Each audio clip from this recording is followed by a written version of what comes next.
Hello, lovelies, and welcome to another wintry weekday. I nearly said weekend. Creative daily creativity. Oh, stumbling over words already, and it's this early in the video. Thank you so much for tuning in and watching. I do have to start by saying I really do appreciate all the feedback I've been getting on these videos. It's just inspiring and I love it. It just motivates me to get out of bed in the morning and do more of these live Facebook videos, which I do then upload to YouTube. So if you're watching on YouTube, thank you so much for watching. I appreciate it. If you've got questions, feel free to pop them in the comments. Today, what I'm going to be showing, in line with the Close to My Heart Stamptacular that is happening throughout May, is some more stamping techniques. So today I'm going to be talking a little bit more about generational and shadow stamping. Now, previously I've shown how you can create different tones. So this is where I have used this stamp set, and I've used this particular stamp out of this set, and I've stamped on here, and then I've stamped again on another piece of paper without re-inking. So you can see I've got two tones of the same color. Now that's also called generational stamping. So this is first generation and then this is second generation. And you can certainly go even lighter and go third, fourth, and depending on the color. So for instance, this color here, which is mocha, you can even go to a fifth and even deeper or lighter generational stamping. Today though, what I also want to talk about is creating shadows. So what I'm going to do is I'm going to grab my Many Wishes stamp set here. The Many Wishes stamp set was a special last month for National Scrapbooking Month, and it came as a stamp set as well as, which I had before, and here they are, as well as some stencils and everything you needed to make some cards. They went off the website for a little while just to see if anybody had ordered them, wanted to back order them, but they are now back on. So if you're interested in grabbing this set, please jump on and have a look. You can do a search for Many Wishes or CC3228 and they will be available while supplies last. This is a really great stamp set though, because it contains all these beautiful sentiments and it's perfect for using on my card fronts that I have here. Now this particular sentiment here, the thank you, I did get that from my brush strokes, which I used for the stem and also for the petals and also for the center, so for the center as well. And this here I stamped over the top of the center. So this stamp set is part of the Stamptacular sale, was $20, so, and it will revert to being $20. It's reduced down to $13 for the month of June. I nearly said May then, but this one's great because it's got happy and birthday, thank and you, and miss. So you could do miss you, miss birthday, miss happy, anything. And that's what I did here. The words thank and you are separate, and so I managed to stamp that on there. Today what I'm going to do though is I'm actually going to use the thank you off this stamp set, because you can't have too many thank yous. I'm going to pop that down there, grab my block and pick it up, season that, and show you what I mean by generational stamping just to start with. So if I ink this up and then I'm just stamping it off on my scratch paper, you can see it's nice and dark. It's a lot different to this thank you here. This one's very fine and that's a bit thicker. So this one's going to do generational stamping a lot better. And I thought this would be a good card to do the thank you on. So again, I'm just inking that up.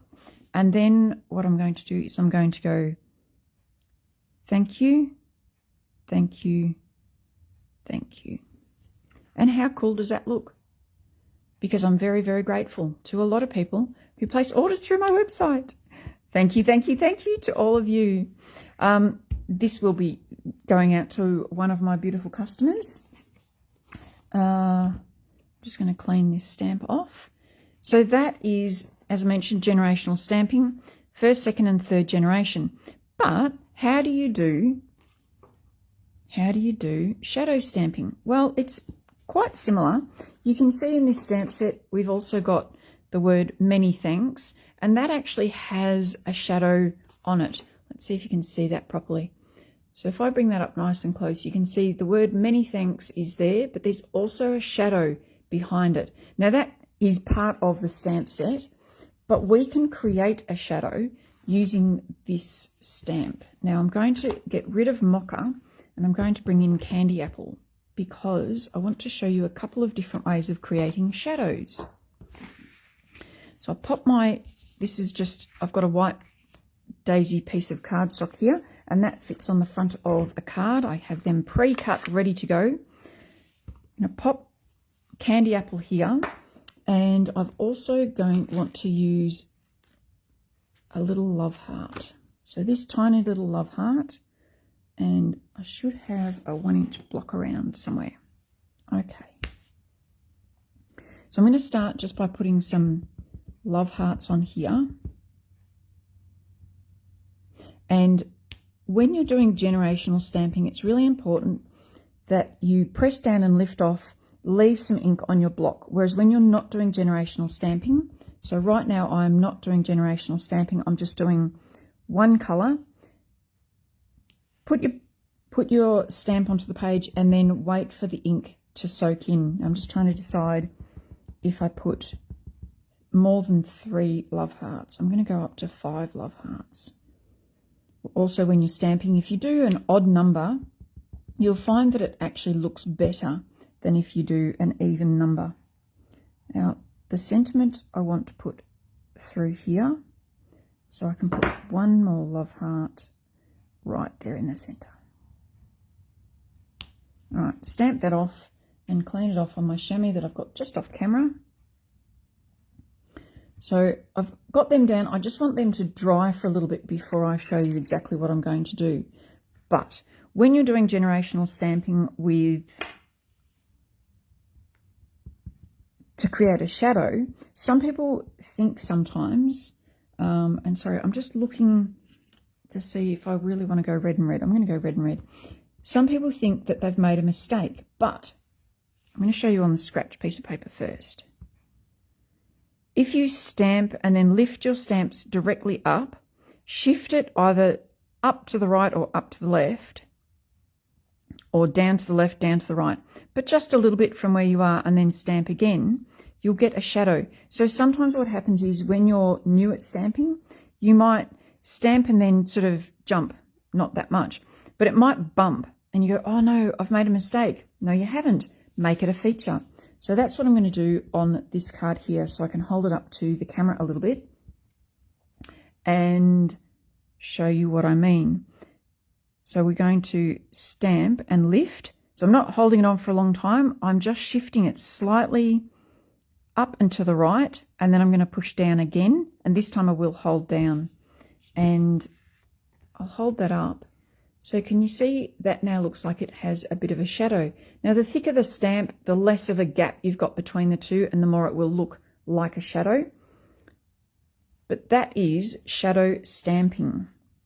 Now there are other ways of creating shadows without a stamp, but once you've stamped, if you have a look at, sorry, I just wanted to clean that and put that back onto my carrier sheet because I do tend to lose stamps if I don't do that. If you have a look at this fun card that I created the other day, and I've just stuck it together. Remember I did the background stamping, and then a few days ago, or before that, I actually showed you how to just do plain stamping. I've fussy cut the little Santa head out. I've then used some liquid pearls on the beard and moustache, and I've used some icicle stickles on the fluffy bit of the hat, so the pom-pom and the front bit. I'm leaving this as just a tone on tone, so black and white. I'm not going to add any other colours to that. But if you look at that card, can you see that the shadow is around this side of the Santa? I've put that on 3D foam tape, just in case you're wondering why that's creating a shadow. And that's because the light source is coming from up here. So I've got a window over there. The light source is coming from that direction. So you can see that there's a shadow. Now the shadow is either bigger or smaller depending on the intensity of the light source. So if I turn that away, there's more light coming from this direction, so it's lighter. So it's important to think about where is your light source coming from. I usually say that for me, the easiest way is to think that I have my card is here and my light source, you can't really see that very well. Let me just move some of this out of the way and I'm going to pop it on top of my Versamat. So I had my Versamat upside down so I could do stamping on the squishy side, but this is going to make it a bit easier.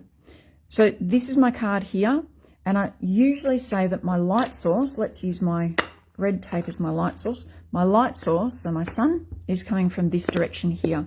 So my shadow wants to be underneath. Now, the other way of doing a shadow, I could always have stamped and then stamped again. But if I grab my alcohol markers and close to my heart supply the Tri-Blend by Spectrum Noir, which are fantastic markers because you've got the light, medium and dark all in one, and it's the same colour, but it's 3 different tones of the same colour. If I take the light of either the brown grey or the ice grey,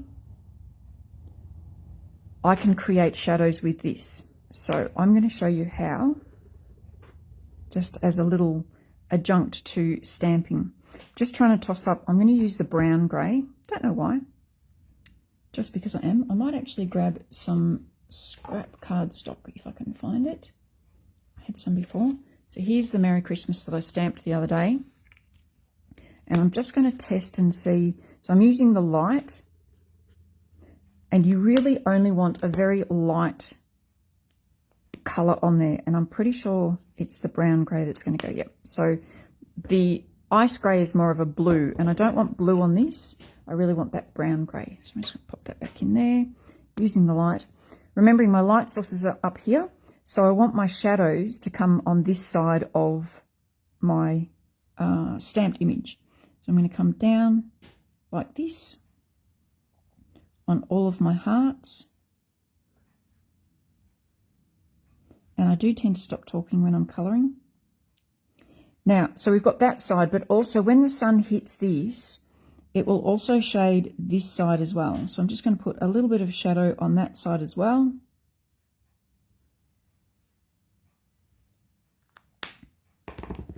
And then, if I hold that up, it's very, very faint, but they will look like they're sitting off the page. So that's another way of creating shadows without stamping. So I could have done that with stamping, or if you grab an alcohol marker, you can also create shadows with that. I hope you've enjoyed this one. A little bit more on generational stamping, showing you my gorgeous sunflower or gerbera. Someone called it a gerbera. Card, how to do generational stamping, how to do